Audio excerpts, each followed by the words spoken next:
Hello, and welcome to this episode of the Star Wars Universe Podcast. Today we are talking about The Clone Wars, Season 2, Episodes 1 through 4. We're talking about a rebellious senator and the Banking Federation. We're talking about actual warfare with actual consequences. We're talking about actual chemistry between Anakin and Padme. All this and more after a commercial break we have no control over.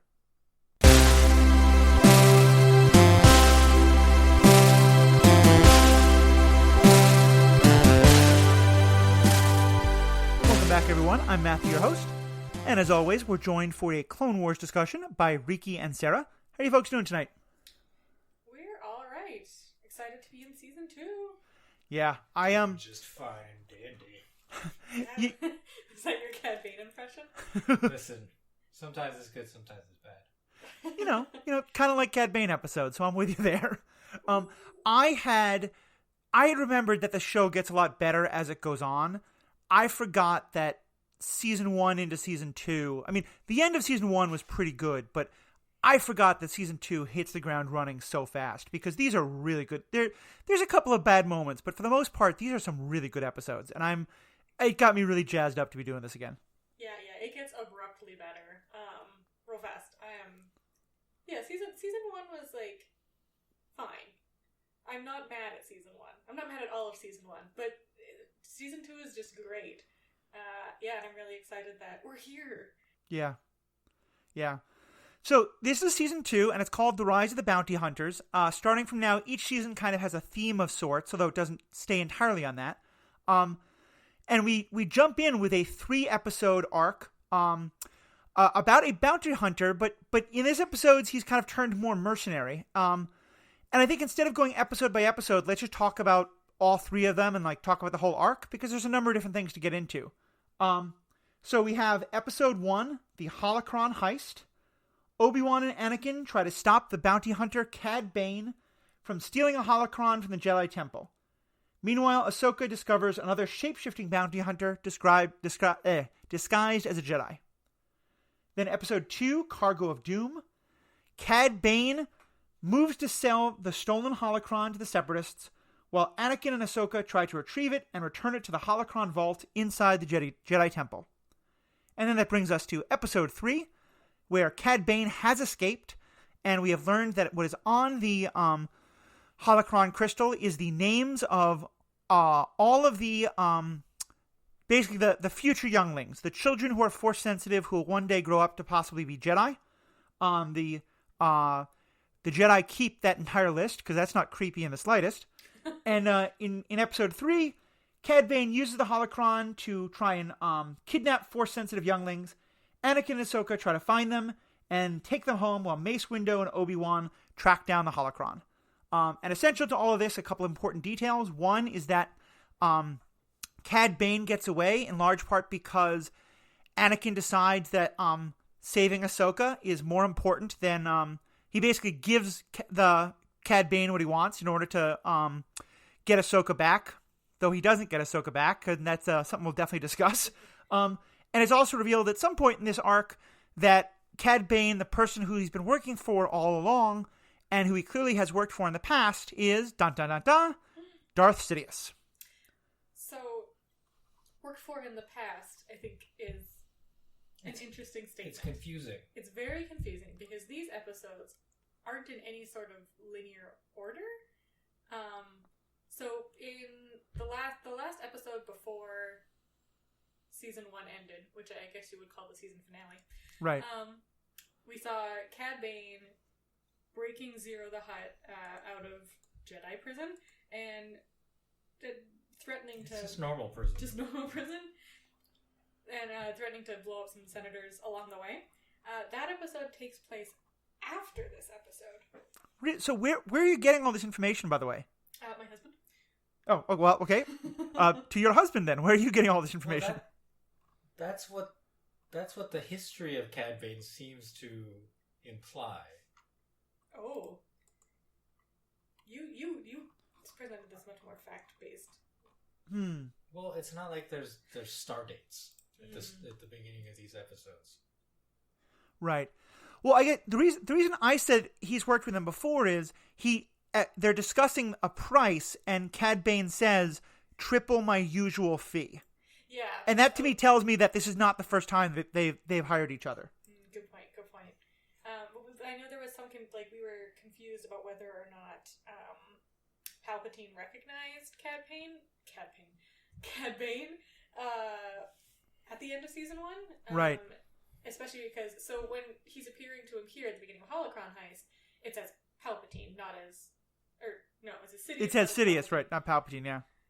These names. His name's with the death of me.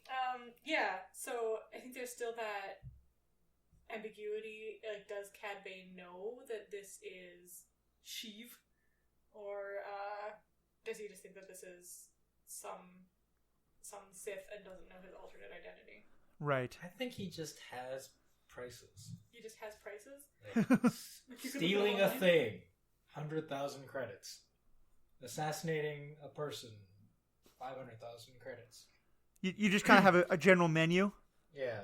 But because this is stealing a thing from Jedi, he's like, that's going to be triple. Mm-hmm. I do know that we see the sequel to the season 1 finale later down the line, dealing. I think do we get a sandwich episode again? Do we get a before and then after with Zero? There's both. Yeah. Anyway, the chronology of these episodes is not non-existent. Yeah. Well, no, there's supposedly a in order list somewhere. Ooh, interesting. Okay. Yeah, I mean, certainly I have no reason to believe that this doesn't happen after the freeing, after what happened at the end of season 1. Yeah, that would make sense. Especially, so when we were watching it, I was like, oh yeah, Palpatine saw what Cad Bane could do when he had kidnapped him, and wants to hire him to go get this holocron. So all of this starts with there's a battle. I think I forget. I want to say Fallujah, and clearly that's not right. That's a city in Iraq, but it's a planet that sounds like that. Like Fallujah. It sounds very similar. Yeah, and certainly a lot of the things in this show were very intentionally references to what was happening in Iraq. So that maybe it's not unintentional, but I think that name predates this. But either way, during that battle, Ahsoka basically pulls an Anakin, where she thinks she's winning on her small little part of the battlefield, and other people are saying no, but in the larger picture of the battle, you're in trouble and you're going to hurt everything, and so you need to stop. And she basically refuses an order directly, and they have to intervene and stop her. And in one of the pretty blatant acts of utter hypocrisy that Anakin will do many times on this particular subject, he basically gets mad at her for not listening to orders, and she kind of does the equivalent of, well, but I learned it by watching you. What was your take on how that whole thing with Ahsoka plays out? Well, yeah, exactly like you said. It's a very Anakin thing for her to do, to just basically be like, no, I got this. Everybody shut up. And then when she's being punished, so basically they come to get her, and it's like, you get in the car right now, young lady, and haul her into the transport, and then immediately afterward everything blows up, so she can instantly see, like, oh yeah, I was wrong.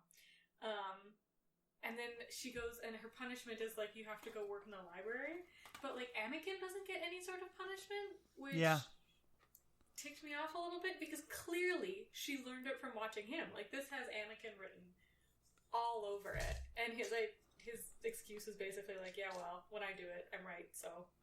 Right, and this isn't even just like a small, like, Obi-Wan wraps around the knuckles kind of punishment. I mean, she's called before the full Jedi Council, which I think is interesting, especially because also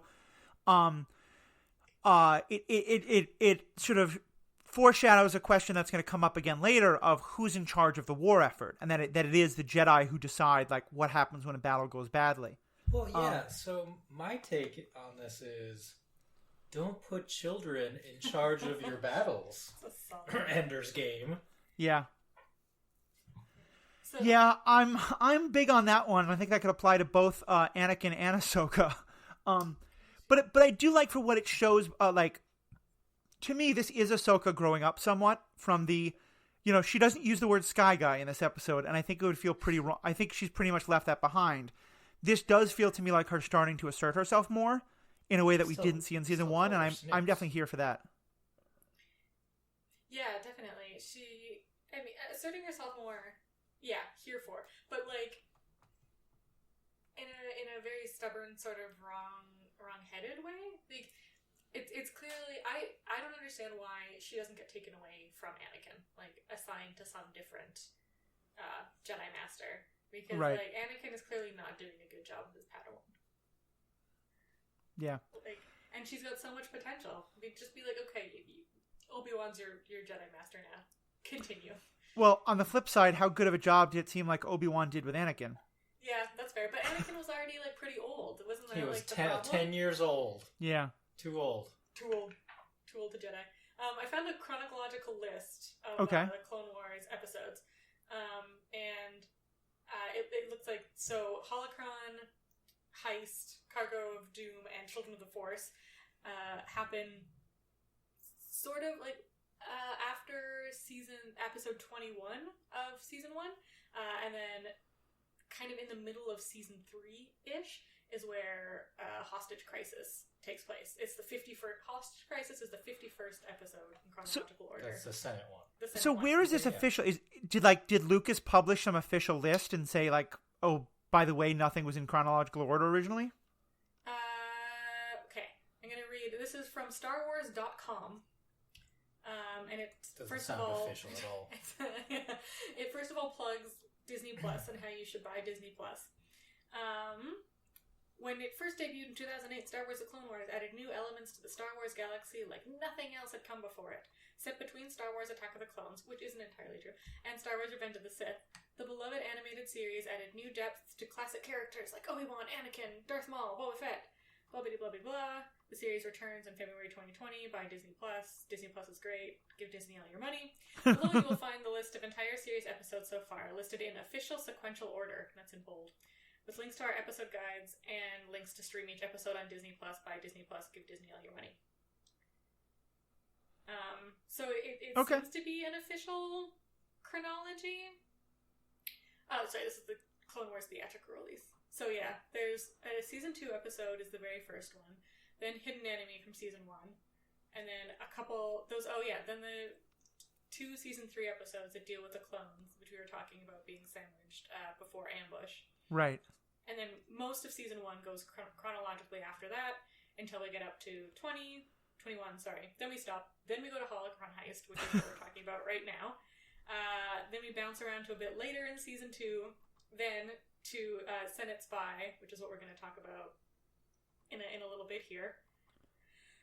Yeah, then it goes chronologically then we bounce around a little more. It's complicated. Maybe we can put the link to this in the show notes if anyone wants to follow along in chronological order. Yeah, that'd be a great idea. Why is my question. Yeah, it's so weird. I mean, I get with some episodes, like with the one about Zero, which is going to be coming up later. It's just like, this was a fun character. We want to go back to it. Or even some of the clone ones, right? Like, we've developed more of an attachment with the clones.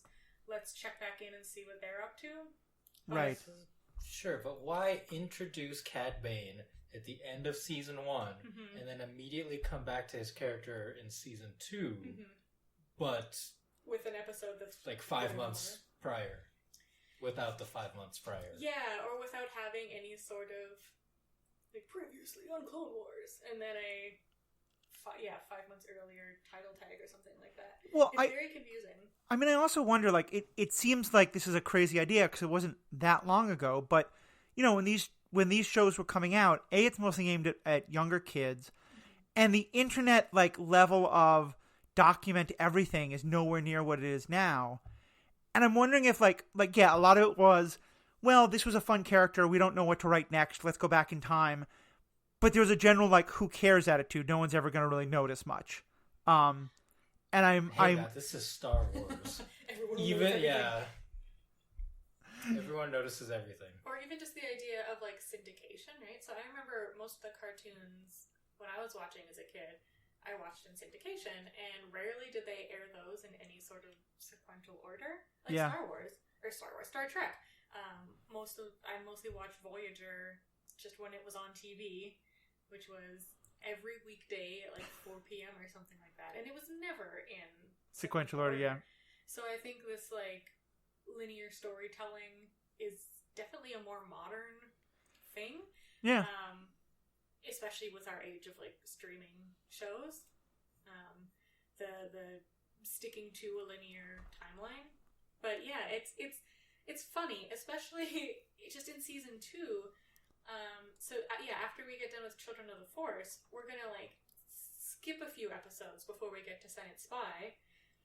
So Children of the Force is episode 3 of season 2. Then the next chronologically are episodes 17, 18, and 19 of season 2. Then we go back to episode 4. Which is just like, especially in the same season, really weird. Like, why are you doing that flippy flopping? Yeah.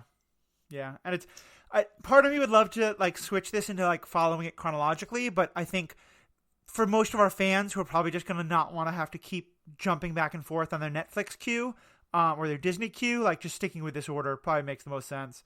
But so wherever it's set in time, let's go back to this particular like set of episodes. So yeah, the Ahsoka thing is kind of an interesting start. And maybe just kind of pulling back a bit. What's your kind of overall take on this trilogy of stories that we get? This little like trio about the holocron and Cad Bane. So when we watched this the first time around, it was right after we'd finished watching a Let's Play of the new. I guess it's not that new now. It's probably still the newest Star Wars video game. Whose name is Rise of something? No. Jedi Fallen Order. Jedi Fallen Order.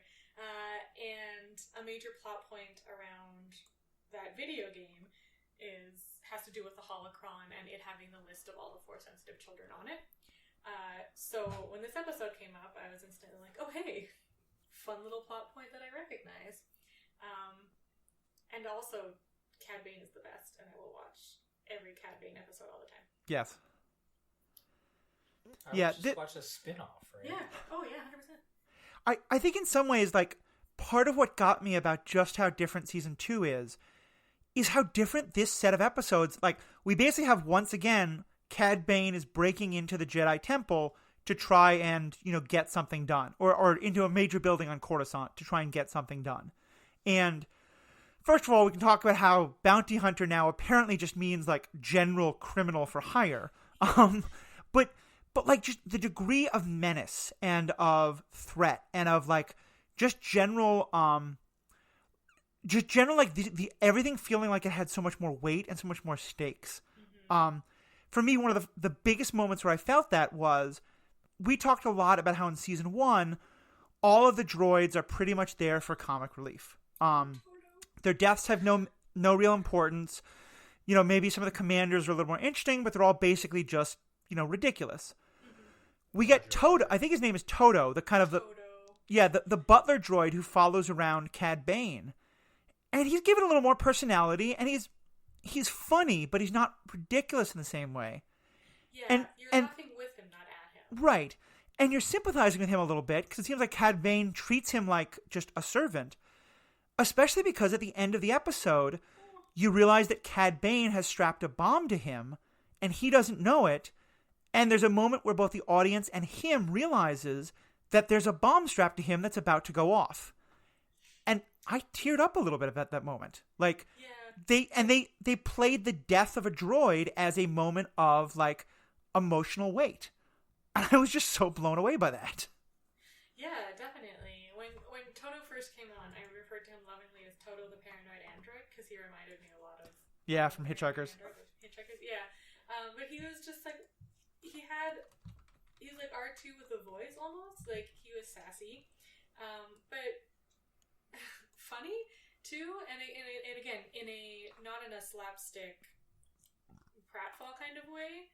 He was just like a fun, cute little character, and yeah, definitely seemed aware of the criminal goings on of Cad Bane, but less, I don't know, menacing. He was just sort of along for the ride. I wrote down what was my favorite line of his, which is, this job keeps getting weirder and weirder.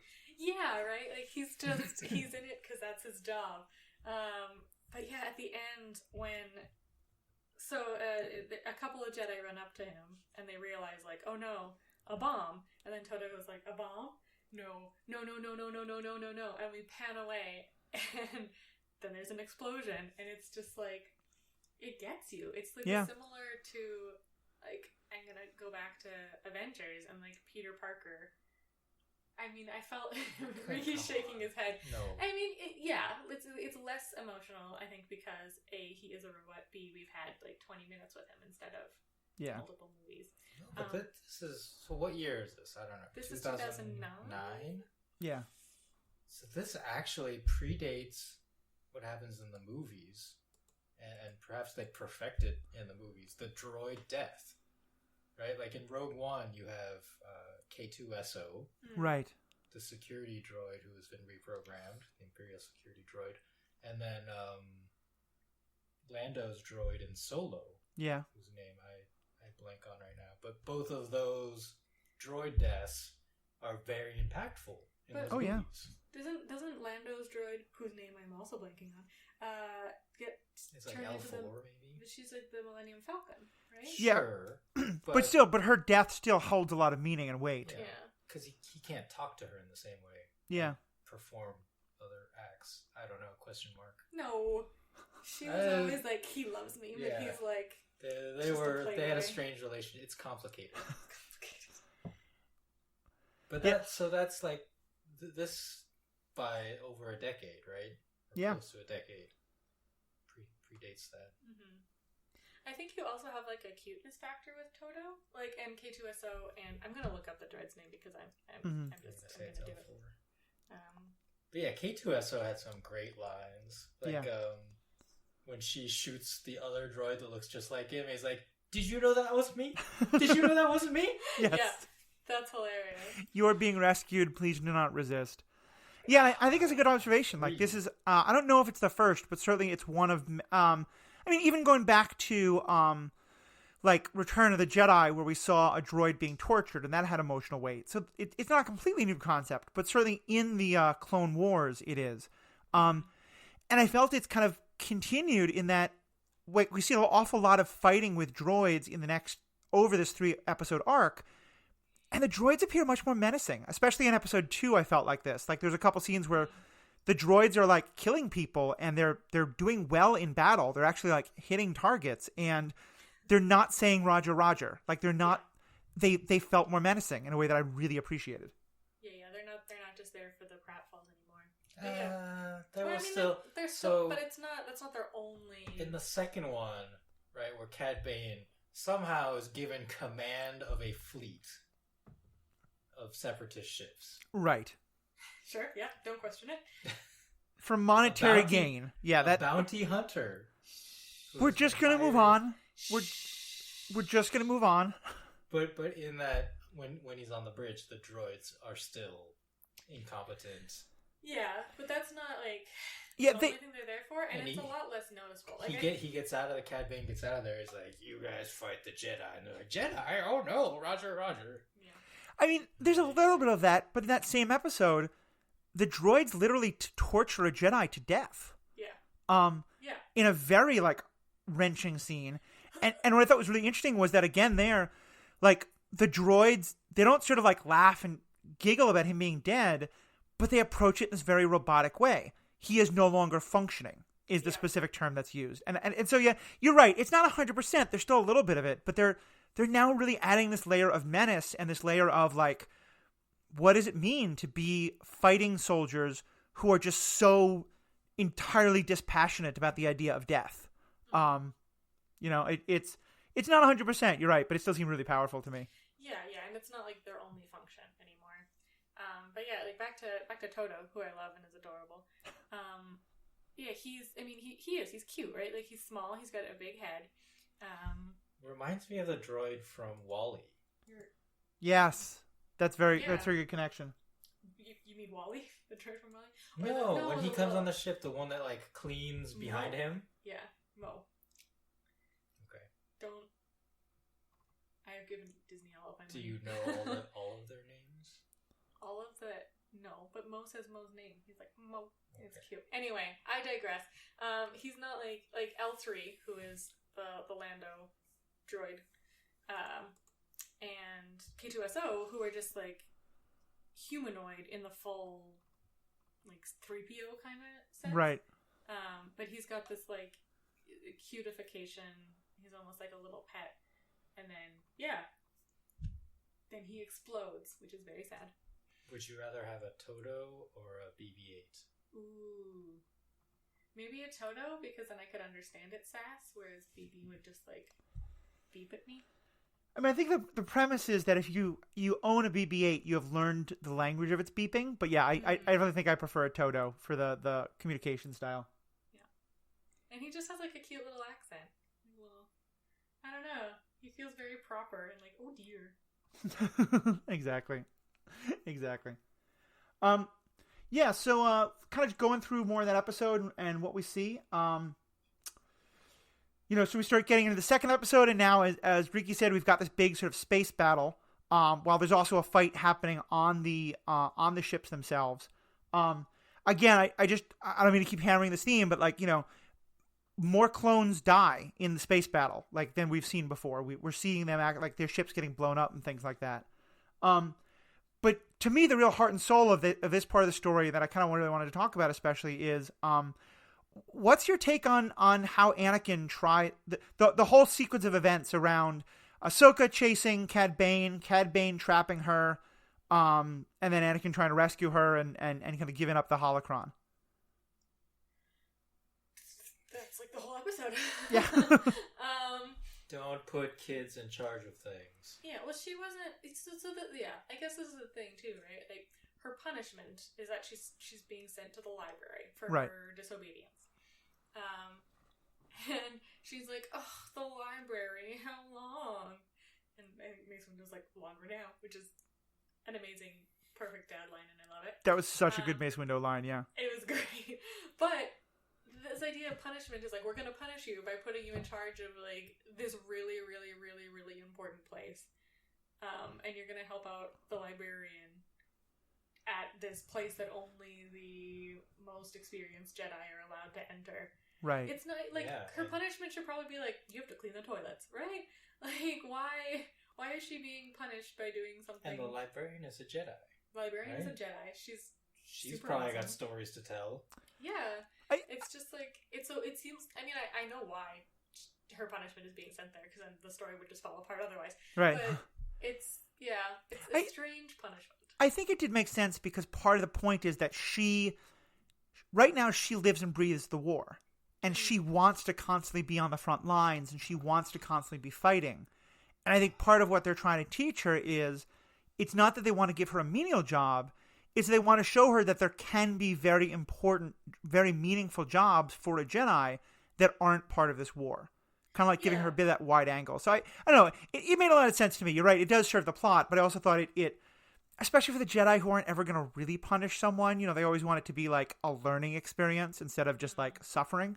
Yeah, that's fair, I guess. I think the gravity of her just like directly disobeying an order, which could have gotten a whole bunch of clones killed, maybe deserved more of a punishment, but yeah, I'm not a Jedi.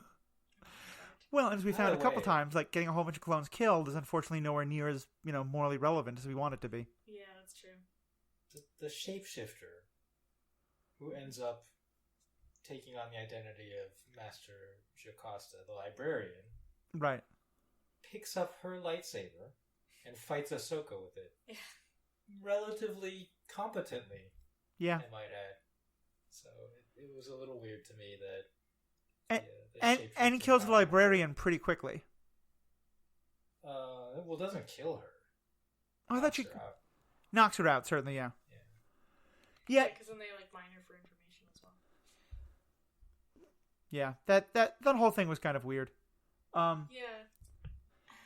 I just assumed that the bounty hunter had some sort of previous lightsaber training. Like, she didn't just pick up this very sophisticated weapon and point it directly at her eye, and then so I'm gonna nerd out here. Nerd away. The point of lightsabers is that you have to be somewhat force sensitive in order to use them properly in battle. because unlike a normal metal sword, it has no weight. Right. So you kind of have to use the force to like feel where the blade is. Otherwise, it would be like very easy to just accidentally cut yourself or other things because you're just swinging a flashlight. Right. Sure. Yeah, but I mean, I still think someone could be trained to swing the flashlight efficiently.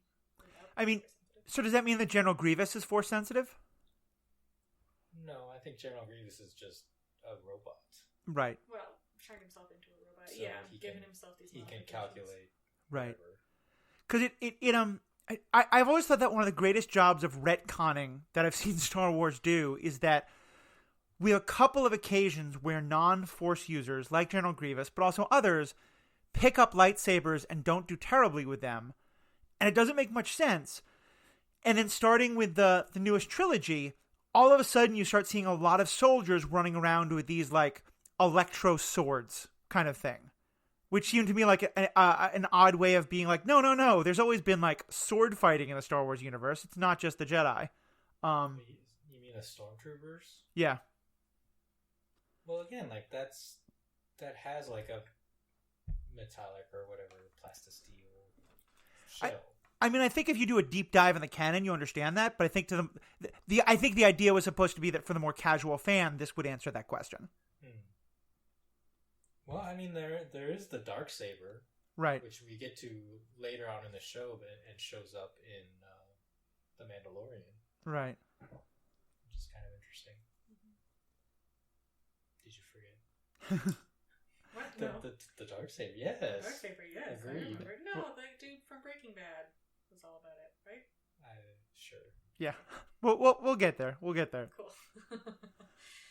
Yeah, but I mean, like, I don't think it's impossible to, like, I feel like if you gave me a flashlight and were like, shine this light around like it's a sword and aim it at your enemy, I think I could do a decent job.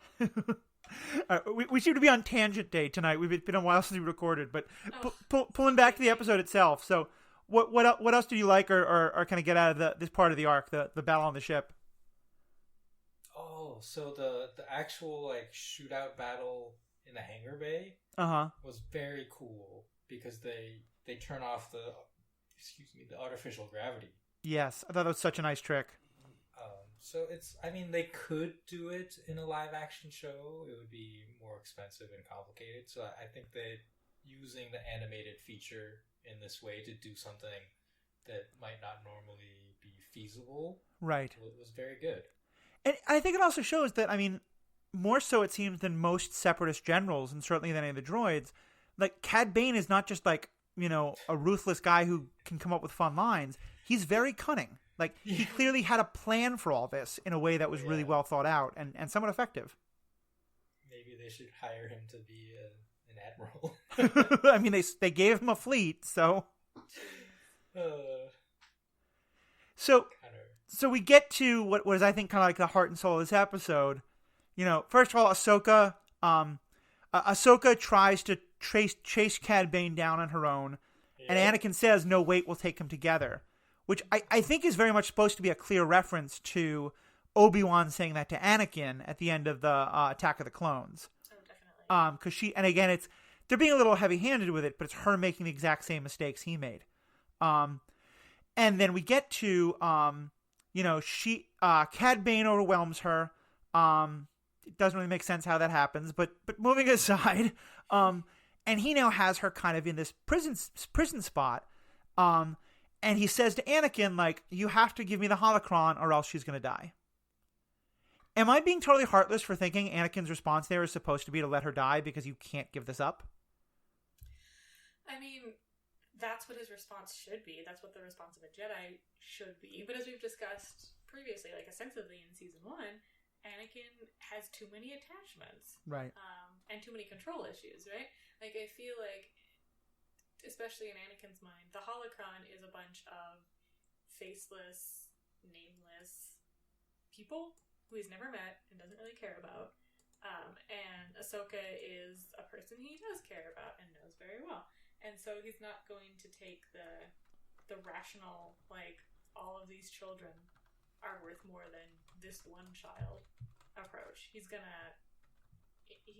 sacrifice the people he doesn't know for the person he does know. Yeah.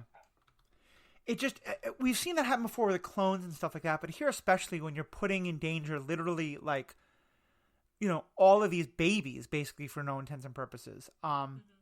It just really struck me. And on the one hand, it seemed like it was a very good character moment for Anakin because yes, it's clearly I think it's clearly the wrong decision to make, but he makes it anyway. But then I really wanted to see him get reprimanded for someone by that, and it never happens. But how do you do that? Is it, I mean, supposed hero, how would you just feel like, okay, push the button, or, I don't know, like, shoot the hostage, right? Right. I mean, in here, we're in very much a kind of comic book superhero trope, you know, is that the villain always tries to offer the, you know, as the Green Goblin says in the Tobey Maguire Spider-Man, you know, I'm going to offer some terrible choice. And that the hero, it seems, is always able to find a way out of it to not let either bad thing happen. And here's what especially gets me. Like, I think it's the idea is that Anakin thinks in his hubris he can stop that. But he doesn't. In part because he's so stupid. Like, the whole idea should be, I give you the holocron, you let Ahsoka go. He gives the holocron and then attacks Cad Bane before he lets Ahsoka go. Yeah.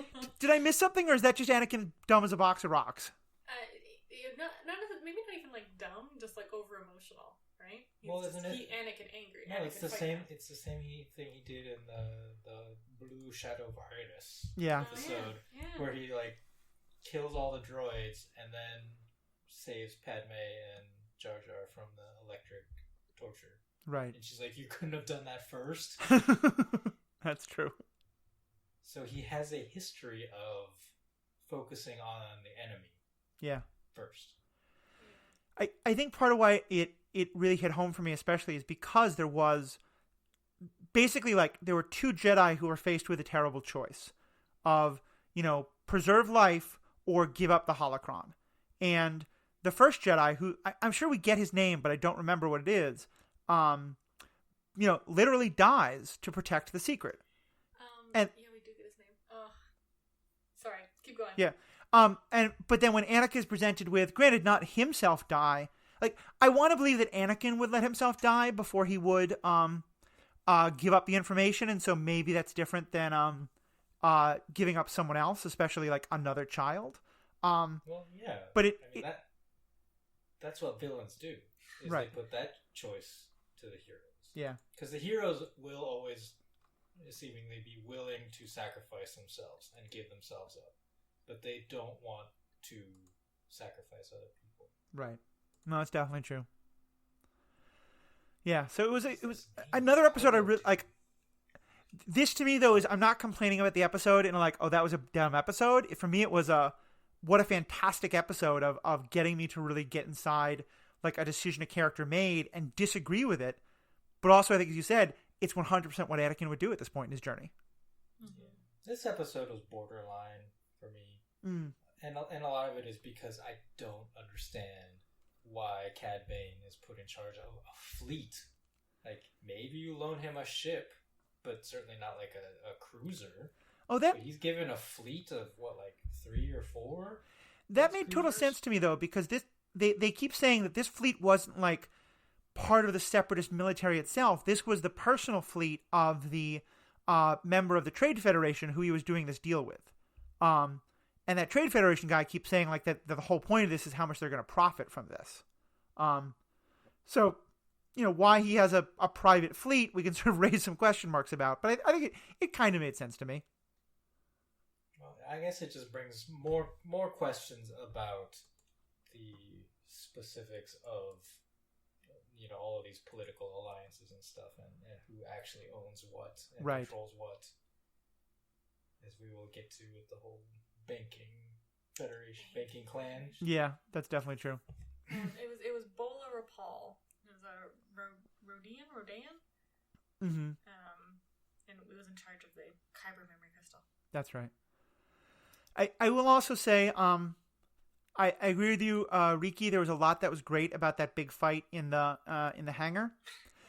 But at some point, for some reason, there's an oil spill. And I have no idea why energy-driven, light speed capable ships have oil hanging around. It's also, as far as I can tell, the slowest moving oil slick in the history of like oil explosions in movies. So yeah, that little bit I thought was kind of eye roll worthy. Well, you gotta lubricate the energy, the light that goes past each other. Otherwise, At least it wasn't a literal match. Right? yeah. Oh yeah. The slow match falling into the oil. You mean the fact that it did get into the fact that every single time the match would just be extinguished by the liquid of the oil before anything else happened, or just by the falling through the air? Yeah. How are these matches managing to stay lit? Anyway, also, like, wouldn't it just be a highly oxygen-rich environment in like the hangar bay anyway? Anyway, we're getting on another tangent. Well, so let's talk about the last part of this. The Children of the Force, in which we have Cad Bane trying to track down where these different Force children can go, because Darth Sidious has ordered him to kind of kidnap them. And the Jedi kind of use their Force powers together to figure out where it is and to stop his plans. Why does Sidious want these kids? Do you think Sidious wants to start training little Sith, or is there something else going on that I missed? Murder. Doesn't he tell the droid something along those lines? That they would make excellent assassins or something like that. Yeah, he wants to train them as Sith spies, but like he's also the dude who tells Anakin, "Hey, you should murder all those kids. It's too late. Kill them all." So I feel like probably both. Yeah. Yeah, I think his stated goal is to train them as Sith spies. Right. But I mean, he probably just wants to kill them. As was discussed by Riki and myself on an episode of Superhero Ethics about villains that should be coming out around the same time this one does, maybe a little later, actually about probably a week later, Palpatine is pretty much the king of the mustache twirlers in terms of villains who have like rational logic behind their plans. So, and just like a mustache twirler, his secret hideout where he's holding these babies or these toddlers is Mustafar. Yeah. Which we find out later in Revenge of the Sith is like his secret hideout. Yeah. But this one like falls into lava, so he has multiple bases on this planet. And I don't know. I mean, stop having all of your hideouts on Mustafar. You gotta put your evil layer at the center of the volcano, otherwise it's not cool enough. Right. Okay, well, Riki especially, we talked about this season being a lot good, and so far we've not, it seems you've been pretty down, I think. What did you like about this arc? This episode was actually probably even worse.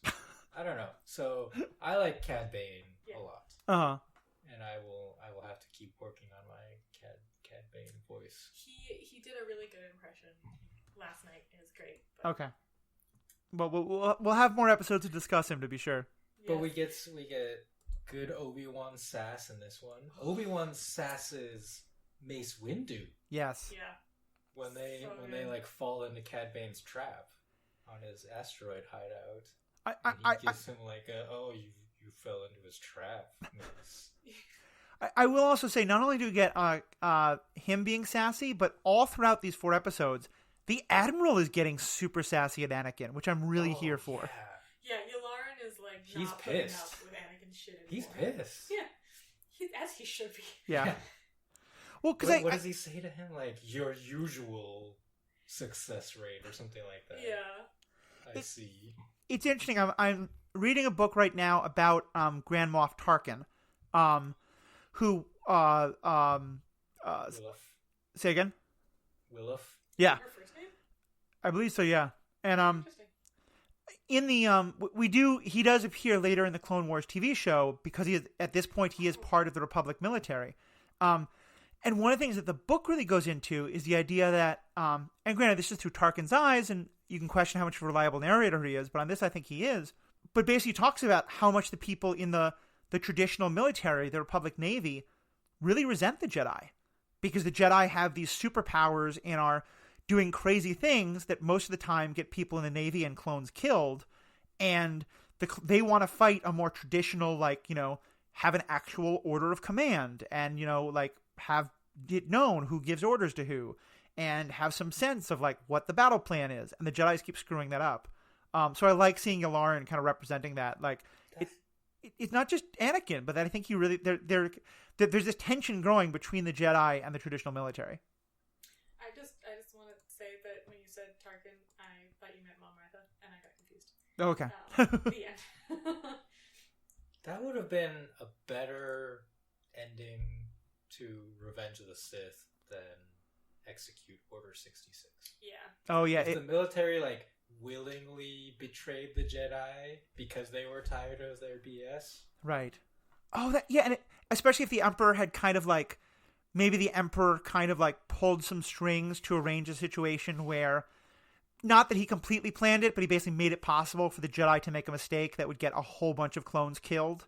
Like I could see something where like, yeah, the Emperor was pulling the strings to create the situation, but it was still the military themselves kind of like going to the Chancellor and saying like, this has to end. Mm-hmm. Yeah, you're right. That would have been such a better way to tell that story. Oh gosh, now I'm like real sad. Because I still like, it's still a very tense emotional moment and like a great line, Execute Order 66. Yeah. And then like you see all those deaths and it's like very emotional. But it could have been better. Well, I think it would have been different, right? Because with how it is now, Execute Order 66, you, especially watching the Clone Wars, you really start to see the close bond of the clones and the Jedi are forming, and to have them basically have a switch flipped and then just murder them all like that has a whole bunch of gravitas. But yeah, also the idea of we don't get that from the movies. We don't get that from the movies. Yeah. No, I agree. It would have made a better movie. And this is why I think at the very beginning of this podcast we sort of discussed how all of us have been told like, oh, watch the Clone Wars, it makes the prequels better. And but it makes this worse. Yeah. Yeah, I guess. And like I don't think anything will make the prequels better, but I mean I am enjoying. What if they reboot them? I think 10, for me it makes them the moments of the prequels carry more weight. Even if like, they can't fix the dialogue, it can't make Hayden Christensen into a good actor. But it does. And frankly, I think more than anything, it also makes Last Jedi so much better. Though Last Jedi didn't need it. Last Jedi is already an amazing movie, but I think so much what Clone Wars is building up to. But I do want to talk about these episodes. Okay, well, so maybe Riki isn't as high on these episodes as I thought you said you were at the beginning. But for Sarah, what about you? What about for you? Was there more about this arc that you really enjoyed? I mean, I did. I think I liked them more than Riki did. But again, I just I love Cad Bane.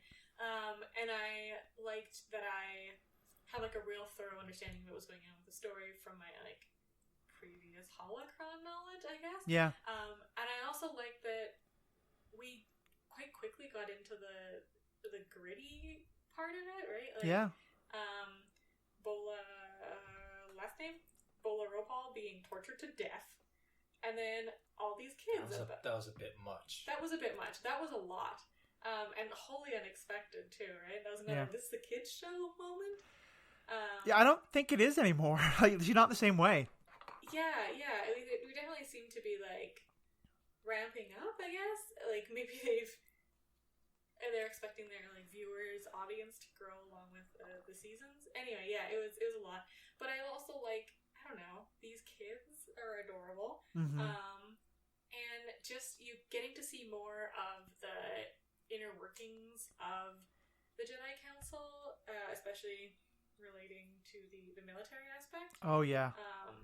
I think is nice because in season 1 it was a lot of like we did see military campaigns, but it was mostly just Obi-Wan, Anakin, and Ahsoka off doing their thing, and maybe sometimes Yoda popped in and reprimanded them. Right.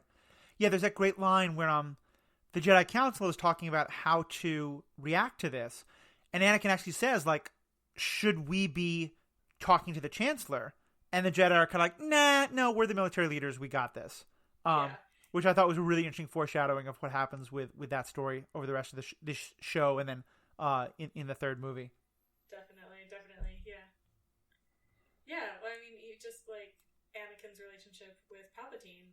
It's just making everything more believable as to why he would turn to the dark side, even though it's still pretty ridiculous. Yeah, there's some things you can't really fix, but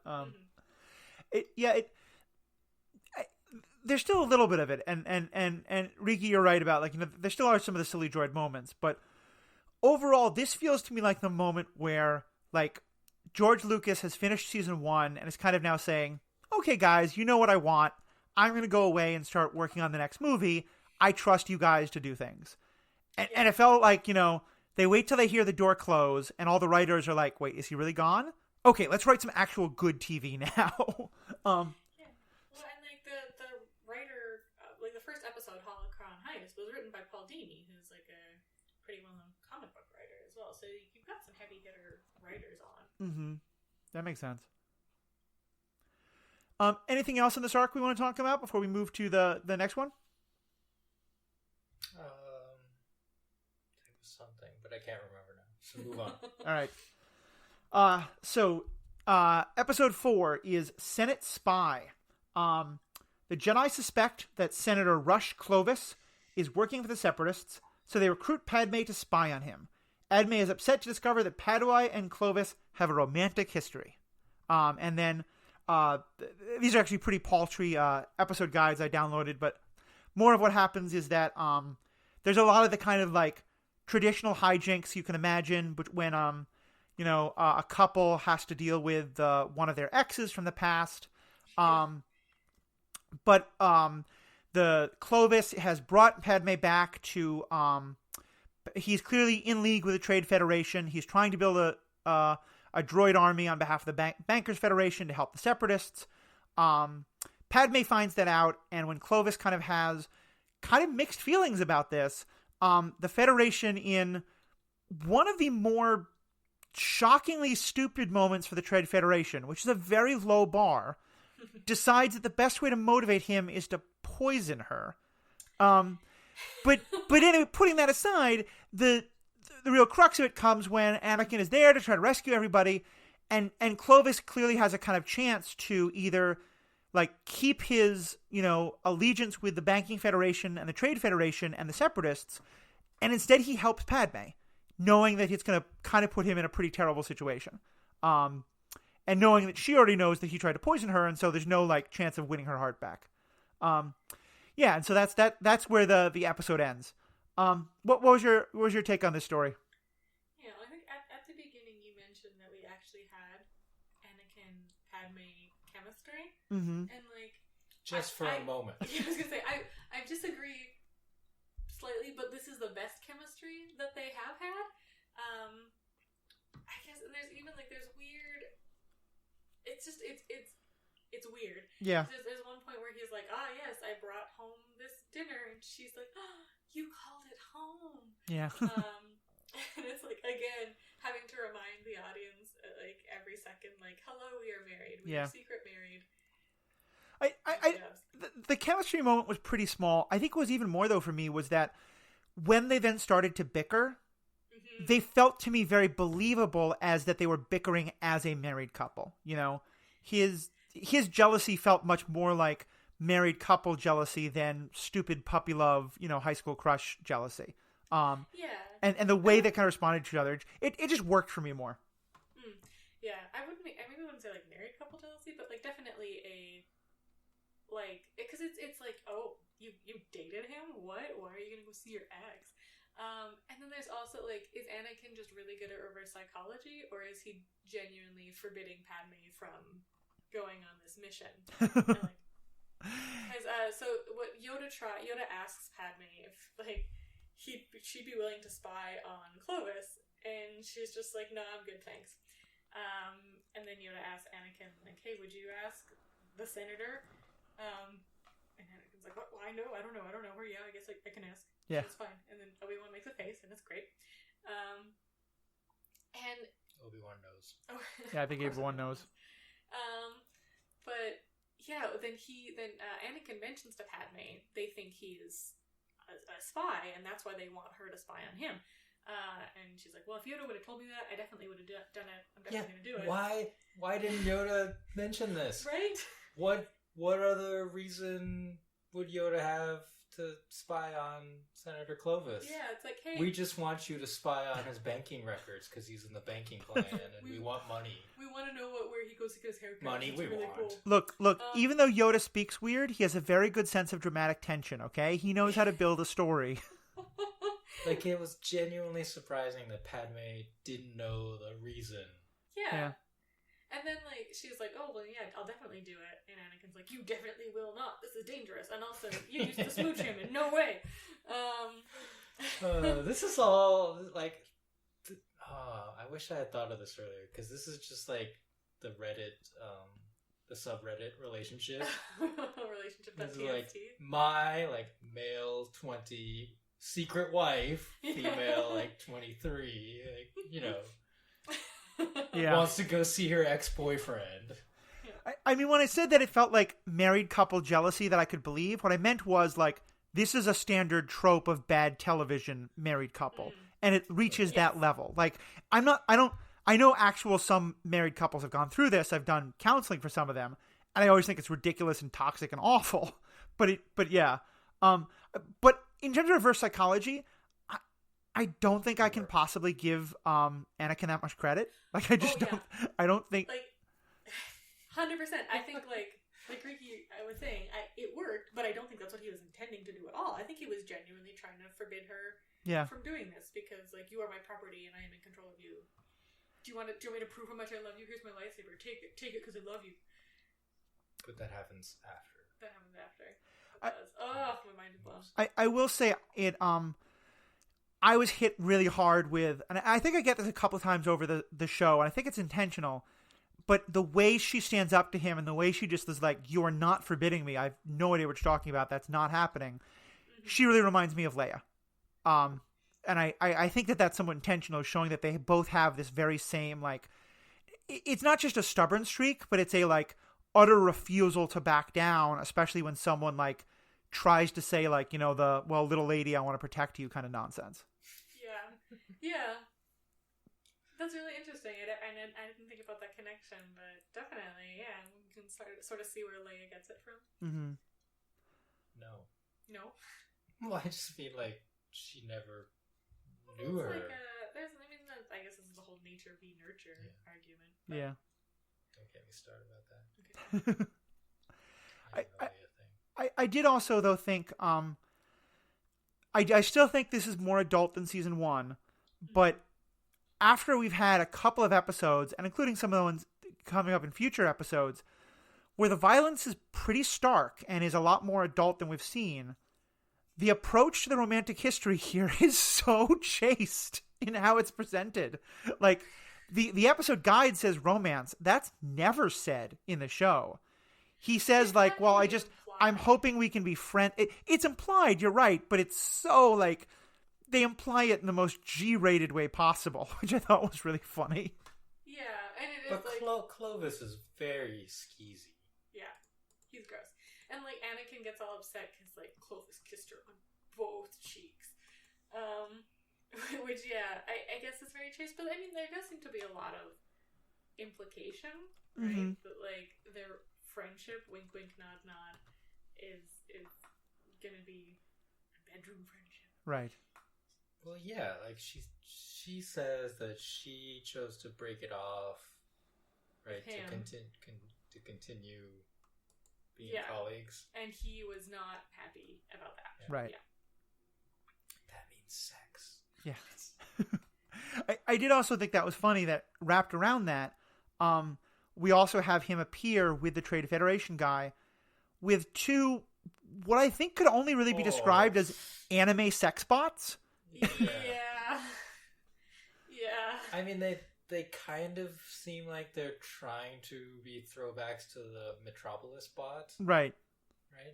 Oh, sort of. Well, I mean, like, C-3PO is based on the Metropolis bot. Right. Yeah. But like, he's not as anatomically defined as they are. Also, neither is the Metropolis bot. Yeah. I just want to, like, point that out. No, these robots are definitely wearing Madonna 1980s bras of the torpedo, whatever variety you call it. Yeah, they definitely like. They remind me more of like the sex bots from Austin Powers. Yeah.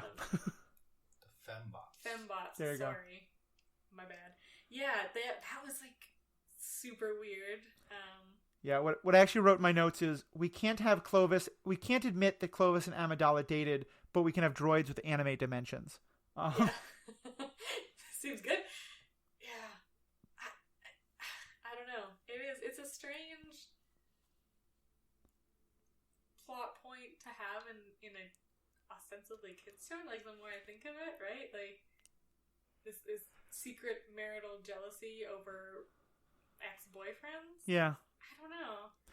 Well, and just the way, especially the way the robots are drawn, it kind of reminds me, Riki, I think it was you who mentioned that for a cartoon we had fairly, not necessarily explicit, but fairly graphic, poster, like nudie posters on the walls of the canteen for the clones. Was that you who brought that up last season?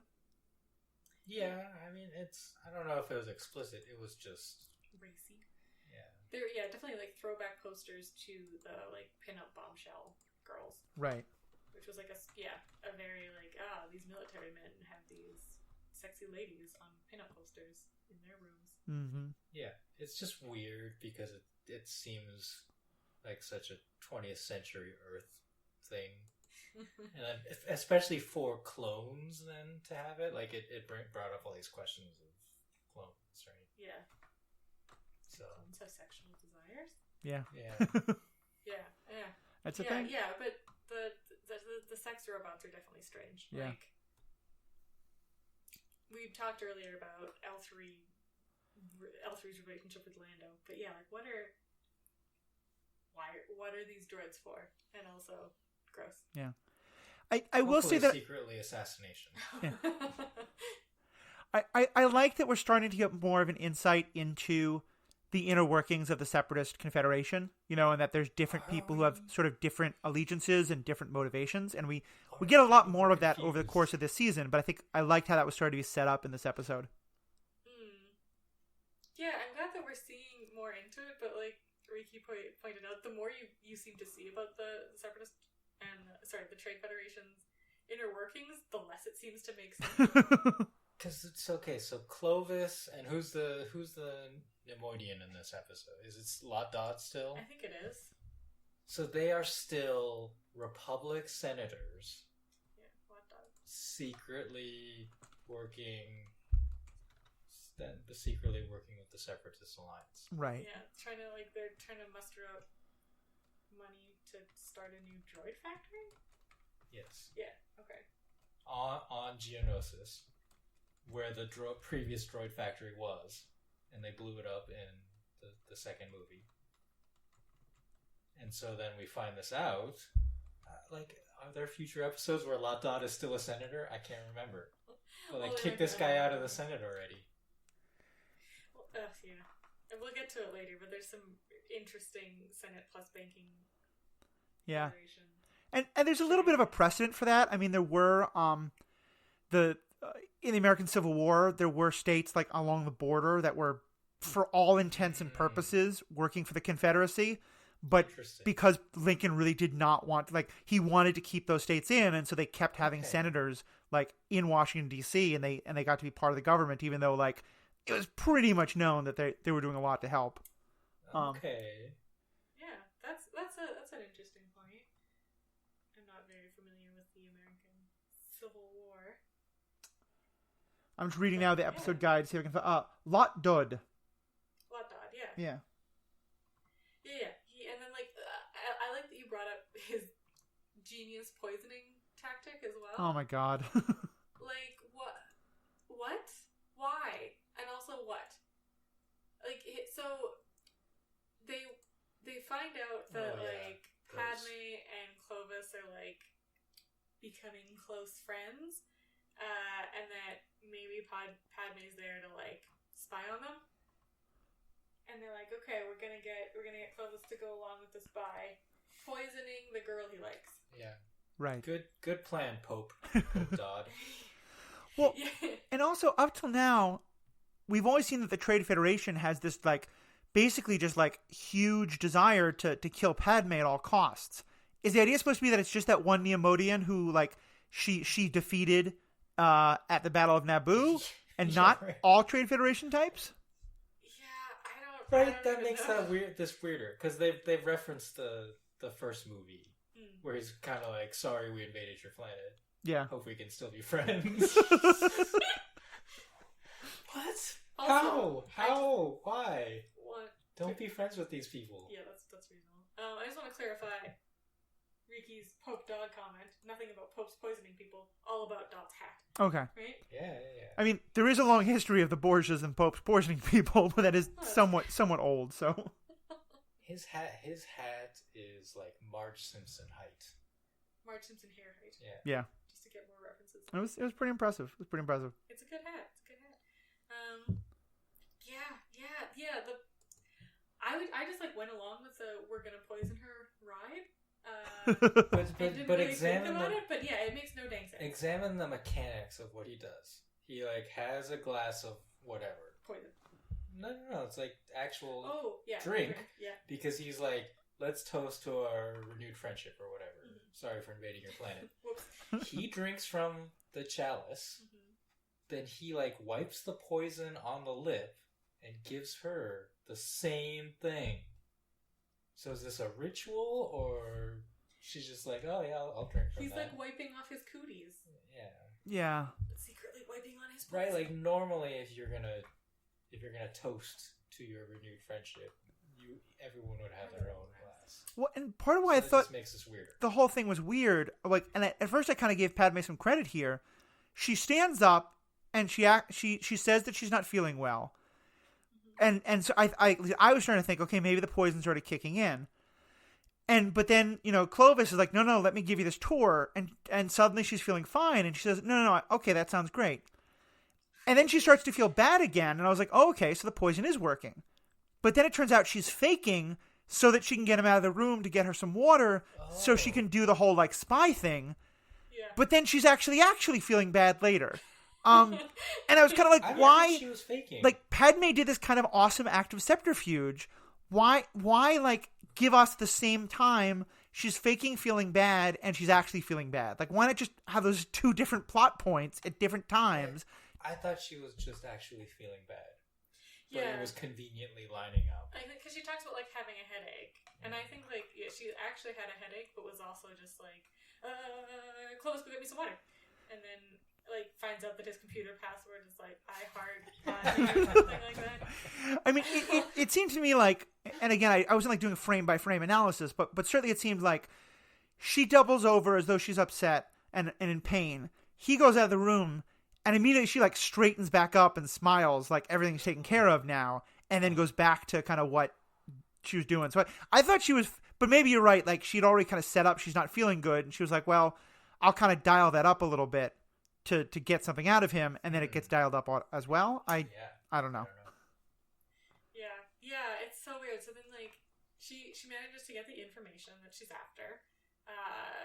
Clovis comes back in with her glass of water, and like Anakin, who's like hiding in the bushes, is like getting angry at them because like she's like, oh, thank you for the glass of water, and they like hug, and then angry Anakin lurking in the bushes force pulls the disc towards himself. How does she's like, oh, I got the disc, don't worry about it, and then he like force summons it. And then that's actually the best chemistry they've ever had. I don't expect that you all have much knowledge of toxic masculine country music, but do you by any chance know the song Redneck Crazy? Can't say that I do. No. It's so I'll admit I have a fondness for country music sometimes, not often, but sometimes. And this is a song that I really wish someone would cover in a language that I don't speak, because the tune of it is really gorgeous. The singing is wonderful. It's a very masterful musical song with horrifically awful lyrics, because it's all about like, I think you're cheating on me, so I'm gonna throw my headlights into your bedroom window, throw empty beer cans at both of your shadows. I didn't come here to start a fight, but I'm up for anything tonight. You've gone and broke the wrong heart, baby. You've driven me redneck crazy. And it's all about him being this, like at one point he's like, that man you're sleeping with can't be much of a man by, like, he can't amount to much by the size of his little truck. Like, it's just the most, like... I was just about to ask, like, do they reference Chevys? No. I understand that is, like, a trope. They don't reference... Chevy did not pay for the song, but, like, that's what I kept thinking was going through my head with Anakin, that whole episode. Like, he was, like, he's just, dumb, jealous boy. And like, Anakin knows the plan. This isn't like Anakin had no idea what was going on and, like, stumbles into Padme mid-subterfuge and sees them, like, hugging and is like, what? Like, he knows what the plan is. He knows that she's gonna, like, be quote-unquote friends with him again to get this information. But he's still, like, angrily, jealously standing in the bushes and watching them and getting all upset about the hugging and the cheek kissing. Well, but here's the thing. Like, Anakin... Like, you're right. Anakin is horribly toxic and like, awful in this situation. He also has been raised... He's never really met any other women, except maybe other Jedi. He's had no exposure to, like, healthy relationship dynamics. And his primary motivating his motivating fact in life is fear that the people he loves are going to be taken away from him. I find Anakin's behavior in this utterly detestable, but also completely believable. Like... Yeah, that's fair. It's just... And that, I don't mean he's sympathetic. It's not to justify it in any way, but it's also like, No. Yeah, that kind of is what Anakin would do in this situation. Yeah, so then Anakin has the disc, which is what the plan is. And then Padme has been poisoned, and is very, very sick because of it. And then Clovis, like, finds out that she's been spying on him because he's like, I see you've been poisoned. Let me go find my secret disc of information. Yeah. But it's been taken, so it must have been by you. Where is it? Clearly you have done it. In exchange for the antidote, you give me the disc back, please and thank you. Right. Which is just like... Series of bad decisions. Yeah. Super weird. So then, like, they're like, okay, fine. And no. They realize, like, you can't go... Dodd can't find out that the disc is missing, because then he'll be mad at me. Right. Don't tell him that. He was mad. Yeah, and he was mad. And, like, the end of this episode is strange. Like, we end up finding out that, yes, Clovis has been spying, and we figure out the Banking Federation's plans, which is vital. But it seems just like, yeah, like the, oh no, I'm not feeling good. Oh wait, no, I'm actually not feeling good. Yeah. Poisoning thing. And then, like, okay, you give me the disc back that I just found out is missing because I thought I'd go check while you're being poisoned. You know what I would not have done? Is leave Clovis behind. Yeah. Yeah. Right? Like, it leads to this kind of chuckle-worthy moment where they take off and Clovis is like, no, wait! And then he turns around and Lot Dot is there. He's like, Clovis, we have to talk. Yeah. Yeah. And it's like, you're in big trouble now.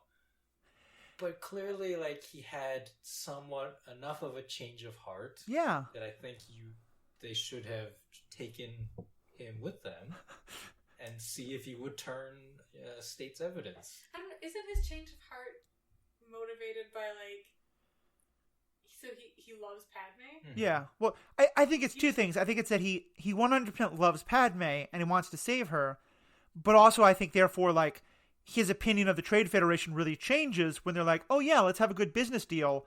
And by the way, we're going to poison the love of your life to try and, like, make sure you negotiate well with us. Like, that's generally not, like, how to make friends and influence people. Right. And also by saving her, he has contributed to the theft of this information already.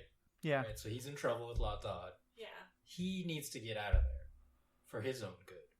Yeah. Like, I don't think he's talking his way out of that. True. Yeah. It's just like I don't feel like his coming around was based on like I see what the Banking Federation is doing is morally wrong, but more like, I like this girl, she's pretty. No, sure. Like, his motivations, like, I agree with you. I mean, that's but that. From a Dumbledore worked picture... for Snape. Dumbledore worked with Snape when Snape came around for the exact same reason. Yeah, Snape didn't come around. Yeah. Snape is still very shitty. Yeah. But from the big picture, you take him with you and you cut some kind of deal. Yeah. Where you're like, we'll give you immunity from these crimes if you tell us what's going on. But don't they have the disc? Like, they don't need it? He still knows more. That's fair. All right. He knows more, and there's also just like, I don't know, leaving the guy literally to die because you don't like him, like, yeah, probably does not seem very. Like, I get that. To me, what would have made sense is if Anakin says that, and Padme's like, "What are you talking about? Of course, we're taking him with us." Yeah. But like Anakin leaving him to die because he doesn't like him. The summary of this episode says. At the end says, however, Anakin purposely leaves Clovis on the planet, who is forced to quote-unquote talk with Todd. So, like, totally implying that he's dead. Yeah. Yeah, right? Like, I fully believe that Anakin doesn't want this guy. Yeah. Right? Like, he both hugged and kissed Padme on the cheeks. He has to die. I mean, one of the things that I'm really starting to like about this show is that I feel like we're getting this picture of Anakin is a terrible, terrible Jedi. Like, that's clear. Oh, yeah. But he both, like, on the one hand, he has all of these huge problems because he's not a good Jedi. Like, all the terrible decisions he makes because of his attachments. But also, he's a much better general than any of the other Jedi because he's a bad Jedi. You know, and so I'm kind of seeing this interesting, like, I feel like it's telling the story, again, better than the movies of why does Anakin get away with so much? And it's because, like, he probably drives everyone crazy, but he's really good at the things they're supposed to be doing because he's not held back by all the Jedi rules. Yeah, and it kind of goes back to the very first episode, Holocron Heist, right? Where they're reprimanding Ahsoka, and she's like, what, I'm just doing what Anakin does. And he's like, yeah, but when I do it, I'm right. Like, usually when he does it, he's right. When he's, like, blatantly disobeying orders, it's because he can see the bigger picture or like the more strategic option, because like what you're saying, he's not bound by Jedi bureaucracy, I guess. But he's seeing outs based on his emotional attachments and how he wants the outcome of a thing to be based on, I guess, like manipulating people to an extent, manipulating relationships. Yeah. Which I think also, you're right, makes him a terrible Jedi, but also he's very clearly like a really, really strong Force user, and it makes him a good Darth Vader. I mean, certainly it seems like maybe one of the reasons why the Jedi make sure their people don't have romantic attachments is we have so, like, stunted your emotional growth that you're not going to be in any possible capacity to have an actual relationship with another human being like that. Hey, now. We'll get to Obi-Wan. Okay. Yeah, that. Obi-Wan and Satine. Hey, no spoilers for those who are still recently on. So anything else on these episodes you want to talk about before we wrap up? I think we're good. I'm good. I feel good. Moving on. Yep. All right. Well, thank you guys both for being a part of this. Great discussion as always, and I'm looking forward to getting into a lot more of the season and going forward. And to our fans, as always, let us know what you think. We'd love to hear your thoughts. You can find us on not Superhero Ethics, Star Wars Universe Podcast on Twitter and email and on Facebook. Tell us what you think. Tell us what you liked. Tell us what you didn't like. Tell us why you think we're wrong or we're right. Any kind of feedback is great. Also, we're really trying to, make sure more people are listening to these episodes and getting the word out. And so if you are a loyal fan, we would really love it if you could take a moment to either, put up a tweet about our episode, link to our page and kind of tell your friends about it, or leave us a review on Apple or one of the other podcast sites. Just something to kind of let people know that why you listen, why you enjoy this. It'd be a great help to us and help to get more voices, grow our audience, and get more of a rounded conversation going on, which we'd really love to have. So, as always, thank you guys all for listening, and have a good day.